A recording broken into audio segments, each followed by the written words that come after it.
제목을 따라합니다. 부활이 가져온 가장 큰 축복. 오늘 본문은 막달라 마리아가 부활하신 예수님을 만나는 장면입니다. 이 막달라 마리아는 예수님의 무덤 앞에서 울고 있는 여인이요, 또 인생이 가장 비참했던 여인인데, 부활하신 예수님을 만남으로 몸과 마음이 회복이 되고 또 다시 일어설 수 있게 되었습니다. 그래서 오늘 말씀을 통해서 이 부활하신 예수님이 마리아를 어떻게 회복시켜 주셨는지, 그리고 부활이 우리에게 가져다 주는 가장 큰 축복은 무엇인지, 이것들을 중심으로 한번 살펴보도록 하겠습니다. 세 가지입니다. 첫째로 무덤 앞에서 통곡할 수밖에 없는 인생입니다. 오늘 본문에 보면 안식 후 첫날 막달라 마리아가 이른 새벽에 예수님의 무덤으로 달려 찾아 나갑니다. 1절 말씀인데 함께 읽습니다. 안식 후 첫날 일찍이 아직 어두울 때 막달라 마리아가 무덤에 와서 돌이 무덤에서 옮겨진 것을 보고, 마리아는 예수님을 극진히 사랑했죠. 그래서 다 도망갈 때도 마리아는 예수님의 무덤을 지켰고, 그리고 예수님의 장례식에도 참석을 하고, 그리고 안식일이 지나자마자 새벽 어두울 때에 예수님의 무덤을 찾아갔습니다. 한 번이라도 더 예수님의 시체를 보고 싶어서 갔던 거죠. 그런데 웬일입니까? 무덤에 도착해 보니까 돌문이 옮겨져 있고 무덤 안에 들어가 봤더니 예수님의 시신이 없어진 거예요. 놀란 마리아는 베드로와 요한에게 달려가서 이 사실을 알렸고, 두 제자는 막 달려와서 진짜 무덤 안에 들어가 봤더니 글쎄 시신이 진짜 없는 거예요. 그러나 아직까지 예수님의 부활에 대한 것을 깨닫지 못했기 때문에 참 이상하다 생각하며 돌아갔습니다. 여기까지가 10절까지의 내용입니다. 자, 제자들이 돌아간 다음에도 마리아는 떠나가지 아니하고 그 자리에 남아 있었죠. 왜 남아 있었을까요? 예수님의 시신을 찾아보기 위해서 남았던 거죠. 울고 있었는데 예수님이 물었습니다. 15절 말씀 다 같이 읽습니다. 예수께서 이르시되 여자여 어찌하여 울며 누구를 찾느냐. 여러분, 바로 이 장면을 클로즈업해서 한번 보시기 바랍니다. 무덤에서 통곡하는 마리아, 이것이 인간의 실존입니다. 무덤에서 통곡할 수밖에 없는 것이 우리 인생이죠. 왜? 사랑하는 사람이 죽었기 때문에, 모든 희망이 다 사라졌기 때문에, 인생이 무의미하다고 생각되기 때문에 죽음이 두려워서 통곡하는 것입니다. 그걸 보면서 예수님이 마리아를 다시 부릅니다. 16절 말씀 시작. 예수께서 마리아야 하시거늘 마리아가 돌이켜 히브리 말로 라보니 하니 이는 선생님이라는 말이라.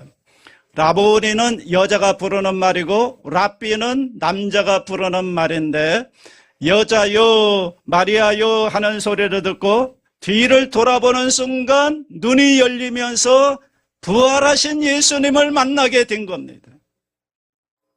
여러분, 예수님은 왜 마리아를 불렀을까요? 마리아야, 왜 우느냐? 내가 여기 있다. 나 여기에 이렇게 살아있다. 울지 마라. 부활을 확인시켜 주는 것이죠. 여러분, 죽음 앞에서 울지 않을 인생이 어디 있겠습니까? 예수님이 없다면, 예수님의 십자가에 죽고 부활하시지 않았다면 인생은 통곡할 수밖에 없는 것입니다. 그러나 십자가에 죽고 부활하신 예수님이 함께 계시면, 그 예수님을 찾고 만나면 다시는 더 이상 울지 않아도 되는 것입니다. 그래서 모든 사람이 진정으로 간절히 찾아야 할 대상은 누구입니까? 예수님을 찾아야 하는 겁니다. 부활하신 예수님을 만나면 더 이상 울 필요가 없습니다. 사람은 두려운 일이 생기거나 문제를 만나면 본능적으로 의지할 대상을 찾지요. 마치 어린아이가 엄마를 찾듯이 여러분, 우리가 인생의 고난과 시험을 만나면 누구를 찾아야 되겠습니까? 예수님을 찾아야 합니다. 예전에 서울에서 예배를 마치고 아내와 같이 집에 올라가는데 집 근처 골목길에 들어섰습니다. 거기가 좀 컴컴하거든요. 평소에 저와 아내는 좀 떨어져서 걷습니다. 한 1m 정도 떨어져서 걷습니다. 걷는데 갑자기 제 아내가 으악 비명을 지르면서 저한테 찰싹 달라붙는 겁니다. 그래서 이 여자가 웬일인가 그랬더니 여러분, 큰 쥐. 저는 태어나서 그렇게 큰 쥐 처음 봤습니다. 꼬리가 이래요. 쥐꼬리가 굉장히 커요. 엄청 큰데 아내 옆을 쓱 지나가는 겁니다. 여러분, 절대 앞으로 쥐꼬리만한 월급 받아왔다 이런 소리 하지 마시기 바랍니다. 진짜 그거 돈 많이 버는 거예요. 여러분, 쥐꼬리가 이래요, 이만해요. 저는 이게 쪽제비인 줄 알았어요. 엄청 커요. 여러분, 그걸 보고 아내가 놀래가지고 평소에는 절대로 그런 일이 없는데 저한테 찰싹 달라붙는 거예요. 여러분, 예수님 믿고 교회 다니는 성도들의 행태를 보면 죄송하지만 두 부류로 구분할 수가 있습니다. 어떤 분들은 위기가 오고 고난이 오고 시험을 만나잖아요. 그러면 하나님께 찰싹 달라붙는 분들이 있어요. 그런데 어떤 분은 위기가 오고 고난이 오고 시험이 오고 문제를 딱 만나면 하나님 살아계신 거 맞냐고, 하나님이 살아계시다면 왜 나한테 이런 고난이 오냐고 그러면서 하나님을 멀리하고 떠나는 분들이 있습니다. 저는 바라기는 여러분, 인생에 위기가 오고 고난이 오고 시험이 다가올수록 더 예수님께 탈싹 달라붙게 되기를 바랍니다.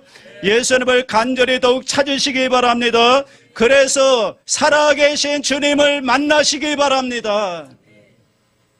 마리아는 무덤 앞에서 울고 있었지만 부활하신 예수님을 만나는 순간 눈물이 기쁨이 되었어요. 절망이 소망이 되었어요. 여러분, 예수님을 만나기만 하면 우리의 삶은 변화가 되는 것입니다.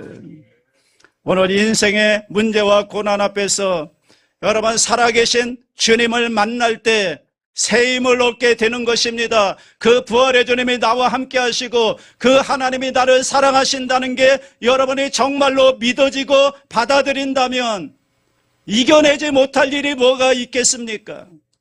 그러므로 어떤 상황에서도 예수님을 찾으시기 바랍니다. 예배 가운데 예수님을 찾으시기 바랍니다. 기도 가운데 예수님을 찾으시기 바랍니다. 말씀 앞에서 예수님을 찾으시기 바랍니다. 그래서 부활하신 주님을 만나시기 바랍니다. 그러면 여러분의 슬픔이 기쁨이 될 것입니다. 두 번째로, 십자가에 죽으신 예수님을 향하여 나아가야 부활하신 주님을 만날 수 있습니다. 여러분, 제가 퀴즈를 내보겠습니다. 한번 맞춰보시기 바랍니다. 아주 쉬운 겁니다. 첫 번째 퀴즈. 모든 인간 중에서 부활하신 예수님을 처음 만난 사람은 누구일까요? 네, 막달라 마리아죠. 두 번째 퀴즈입니다. 부활하신 예수님께서 인간의 이름 중에서 맨 먼저 불러준 이름은 누구일까요? 누구일까요? 막달라 마리아입니다. 자, 세 번째 퀴즈. 그러면 막달라 마리아는 어떻게 이런 영광을 얻게 되었을까요? 부활하신 예수님을 제일 먼저 만났고 부활하신 예수님이 맨 먼저 불러준 이름이 막달라 마리아인데 마리아는 어떻게 이런 영광을 얻었을까요? 예수님의 죽음을 향해 나갔기 때문이죠. 무덤으로 갔기 때문이죠.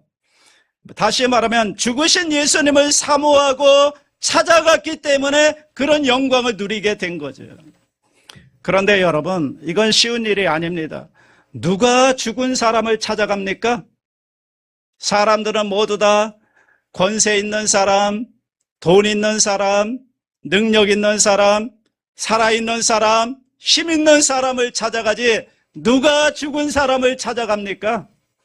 그러나 마리아는 달랐습니다. 예수님이 이미 돌아가셨음에도 불구하고 끝까지 주님을 사랑했기 때문에 무덤으로 달려갔던 것입니다.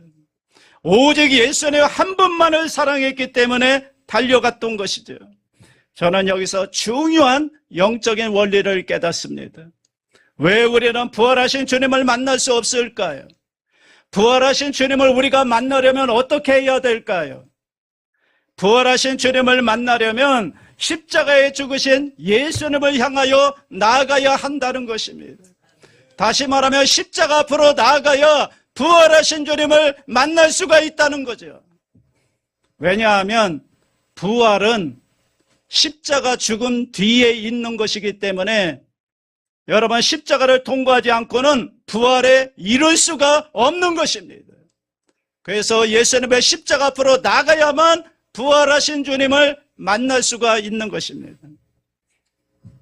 그런데 많은 사람들이 살아있고 능력 있는 예수님, 내 문제를 해결해주고 나를 축복해주는 그런 예수님을 찾지 나를 위해 십자가에 죽으신 예수님을 찾지 않기 때문에 부활하신 예수님을 만날 수가 없는 것입니다. 그런데 왜 사람들은 십자가 앞으로 나아가기를 어려워할까요? 십자가 앞에 선다는 것은 내 죄와 나의 한계를 인정해야만 하기 때문입니다. 예를 들어보겠습니다. 생각해 보십시오. 여러분 병원에 가서 치료받으려면 먼저 내가 아프다는 사실을 인정해야 치료받는 거죠. 내가 아프다고 해야 의사가 치료할 거 아닙니까? 아프다고 인정도 안 하는데 무슨 의사가 치료를 합니까? 마찬가지로 예수님도 자신의 죄인임을 인정하는 자를 예수님은 구원하시는 것입니다. 그러므로 십자가 앞으로 나아간다는 것은 내가 죄인임을 인정하는 것이고 내 힘으로는 내 인생을 살 수 없다는 것을 인정하는 것이고 오직 하나님의 은혜가 아니면 나는 살 수 없다는 것을 인정하는 것이 십자가 앞으로 나아가는 것입니다. 그럴 때 하나님의 은혜가 역사하기 시작하고요. 거기에서 결국엔 부활의 주님을 만남으로 여러분의 슬픔이 기쁨이 되는 역사가 임하게 되는 줄로 믿습니다. 마지막 세 번째, 하나님이 내 아버지가 되시는 축복입니다. 부활하신 주님을 만나면 하나님이 나의 아버지가 되는 것입니다. 17절 말씀인데 다 같이 읽습니다. 시작. 예수께서 이르시되 나를 붙들지 말라. 내가 아직 아버지께로 올라가지 아니하였노라. 너는 내 형제들에게 가서 이르되 내가 내 아버지 곧 너희 아버지 내 하나님 곧 너희 하나님께로 올라간다라 하시니, 너는 내 형제들에게 가서 제자들에게 가서 알리라는 거죠. 나는 이 땅에서 할 일을 다 했다. 이제 나는 아버지께로 갈 거다. 그런데 그 아버지가 누구냐? 내 아버지 곧 너희 아버지, 내 하나님 곧 너희 하나님께로 간다는 거예요. 여러분, 이 말이 너무너무 중요한 거예요. 왜냐하면 예수님의 십자가에 죽으시고 부활하신 목적을 설명하는 것이기 때문에 그렇습니다. 여러분, 예수님이 왜 십자가에 죽으시고 왜 부활하셨습니까? 예수님이 죽으시고 부활하신 목적이 뭡니까? 하나님과 우리와의 관계를 내 아버지 곧 너희 아버지, 내 하나님 곧 너희 하나님을 만들어주기 위해서 죽고 부활하셨다는 거예요. 다시 말하면 예수님의 아버지가 나의 아버지가 되고 예수님의 하나님이 나의 하나님이 되게 하시려고 예수님이 십자가에 죽으시고 부활하셨다는 겁니다. 그 목적을 위해서. 저는 침례 교육할 때 종종 이런 질문을 합니다. 예수님께서 왜 죽으시고 왜 부활하셨나요? 그러면 대부분의 성도들은 나를 구원하기 위해서요 라고 대답을 합니다. 자, 이 대답이 맞습니까? 틀립니까?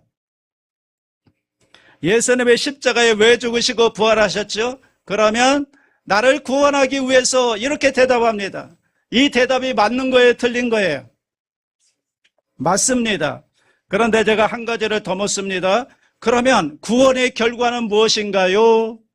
그러면 아직까지 정확한 대답을 하는 분을 만나보지 못했습니다. 오늘 본문에 나옵니다. 구원의 결과가 뭡니까? 나의 아버지 곧 너의 아버지, 나의 하나님 곧 너의 하나님이 정답인 것입니다. 십자가 죽음과 부활을 통하여 우리가 하나님을 아버지로 부르게 만들어 주셨다는 거예요. 하나님이 내 아버지가 되시는 거예요. 여러분, 이걸 받아들이고 이것이 믿어지면요, 여러분, 세상에 두려울 것이 없는 것입니다. 그래서 하나님과 인간의 그 엄청난 간격, 죄에 대한 하나님의 진노를 예수님이 다 해결하시고, 그 예수님의 십자가를 통해서 우리는 하나님을 아버지라고 부르면서 하나님 앞에 담대하게 나아갈 수 있게 만들어주시기 위해서 죽으시고 부활하셨다는 거예요. 이건 엄청난 축복입니다. 여러분, 막달라 마리아는 어떤 여자였는가? 7 귀신 들렸던 여자입니다.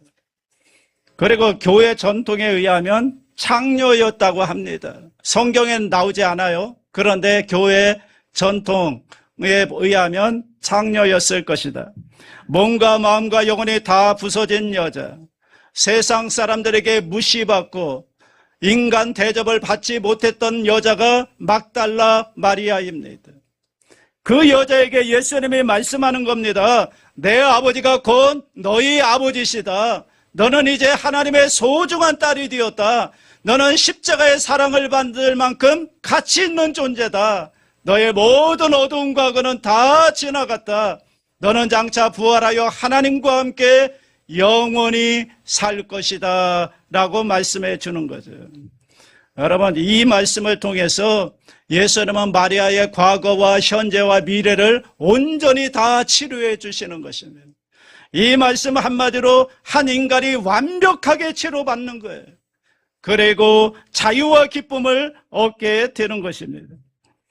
한 방송을 보는데 한평생 한 20년 넘게 서울에서 빌딩에서 서울 빌딩에 청소하시는 60대 넘은 아주머니 한 분이 한 신부님과 대화하는 장면이었습니다.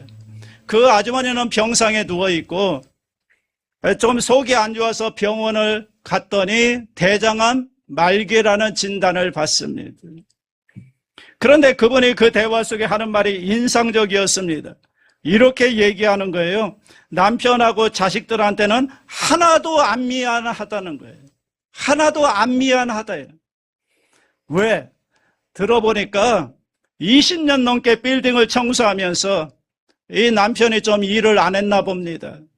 남편 뒷바라지에 자녀들 대학 등록금까지 이분이 청소해가지고 다 뒷바라지를 헌신적으로 한 거예요. 정말 가족 위해서 헌신적으로 했는데 결국 자기에게 찾아온 것은 대장암 말기였다는 거죠. 자기한테 미안하대요. 자기한테. 자기 자신에게 미안하대요. 들어보니까요, 한 번도 백화점 가서 옷을 사 입은 적이 없고요, 누가 사주는 거 아니면 고깃집에 외식가러 간 적도 없대요. 그만큼 허리띠를 졸라매면서 남편과 자녀들을 뒷바라지를 한 거예요. 20년 넘게. 지금 돌이켜보니까 그 흔한 미용실에서 파마 한 번을 못했대요. 몇만 원 아끼려고. 내 자신에게 너무너무 미안하다는 거예요. 그 말을 들으며 많은 생각이 들었습니다. 사랑하는 여러분, 여러분 자신을 존귀하게 여기시기 바랍니다. 왜냐하면 우리는 예수님 안에서 하나님의 자녀가 되었기 때문입니다. 세상 눈으로 보면 별 가치가 없어 보일지 몰라요. 그러나 십자가를 통해서 보면 하나님의 아들 예수님의 죽음과 맞바꾼 존재가 바로 저와 여러분들인 줄로 믿습니다. 그게 저와 여러분의 가치인 것입니다. 존귀함인 것입니다. 나 자신을 보면 존귀하지 않습니다. 그러나 십자가를 바라보면 여러분, 우리가 얼마나 존귀한 존재인지가 발견되어지는 것입니다. 또 하나, 하나님이 내 아버지가 되셨다는 것은 새로운 미래도 주어진다는 의미입니다. 미국의 빌리 그레함 목사님이 서독을 갔다가 아데나워라고 하는 유명한 수상을 만납니다. 이 대화를 하는 중에 아데나워 수상이 이렇게 질문을 합니다. 목사님, 이 세상에서 가장 중요한 사건이 무엇이라고 생각하십니까? 이 질문을 듣고 목사님이 글쎄 세상 역사에서 가장 큰 사건, 가장 위대한 사건은 무엇일까 생각하고 있는데 아데나워 수상이 이렇게 말을 합니다. 제가 생각할 때는 이 세상에서 가장 중요한 사건은 바로 예수 그리스도의 부활 사건입니다. 이 부활 사건이 없다면 이 세상에는 어떠한 궁극적 소망과 해답이 없기 때문입니다. 정치가의 이 말을 듣고 목사님은 너무너무 큰 감동을 받았다고 합니다. 여러분, 세상에는 굵직굵직한 사건들이 많이 있잖아요. 엄청난 전쟁도 있고요. 또 정치적으로 여러분 소용돌이도 있고 경제적인 공황도 있고, 그러나 예수님의 부활 사건보다 가장 크고 위대한 사건은 없는 것입니다. 이 부활 사건이 없으면 모든 문제 궁극적인 해답이 없어지고 마는 거예요. 여러분, 사람들이 쉽게 불안해하고 낙심하는 이유가 무엇일까요? 결국에는 인생의 미래를 모르기 때문에 그렇습니다. 우리가 어디로 가는지 모르기 때문에 불안해하는 것입니다. 그러나 하나님은 예수님의 부활을 통해서 역사의 결말을 우리에게 알려주신 것입니다. 여러분, 부활은 인생의 나침반과 같습니다. 부활을 아는 사람은 미래를 압니다. 부활을 아는 사람은 인생의 끝을 아는 것입니다. 그래서 현재의 고난 속에서도 길을 잃지 않고 미래를 향해 걸어갈 수 있는 것입니다. 여러분의 미래는 무엇인가요? 늙어서 죽겠죠? 자, 죽어서 관 속에 묻히겠죠? 관 속에 묻혀서 땅 속에 묻혀서 썩어 없어지든지, 아니면 화장을 해서 태워서 여러분 한 줌의 재로 가루가 되겠죠? 그런데 그것으로 끝인가요? 아닙니다. 여러분에게는, 예수 믿는 여러분에게는 부활이 있습니다. 그리고 하나님과 함께 영원히 살게 되는 것입니다. 여러분, 이 소망이 있기 때문에 우리가 낙심하지 않는 거예요. 이 소망이 있기 때문에 울지 않는 거예요. 이 소망이 있기 때문에 사랑하고 희생하며 헌신하며 살 수가 있는 것이죠. 만약에 여러분 부활이 없다면 이 세상의 모든 가치는 존재할 이유가 없습니다. 사랑하고 희생할 필요도 없고요, 도덕적으로 살 필요도 없고요, 선하게 살 필요도 없어요. 왜? 죽으면 끝인데요. 죽으면 끝나는데 아무렇게나 살면 어떻습니까? 그렇게 되면 사망이 승리하는 거죠. 그러나 여러분, 부활이 반드시 있기 때문에 모든 가치는 의미를 가지게 되는 것이고, 낙심하지 않고 진리 가운데 선을 행하며 살아갈 수가 있는 줄로 믿습니다. 그러므로 오늘 우리가 해야 할 일은 뭐냐? 막달라 마리아처럼 십자가에 죽으신 예수님을 향하여 찾아가야 한다는 것이고, 그 부활하신 주님을 만나야 한다는 것이고, 그럴 때 하나님을 내 아버지라 부르며 놀라운 축복과 부활의 소망 가운데 살게 되는 줄로 믿습니다. 바라기는 대구의 모든 성도들이 예수님의 죽으신 십자가를 향하여 오늘도 간절히 찾고 사모하고 부활하신 주님을 만남으로 그 은혜로 남은 인생을 승리하며 살아갈 수 있기를 주님의 이름으로 축원합니다.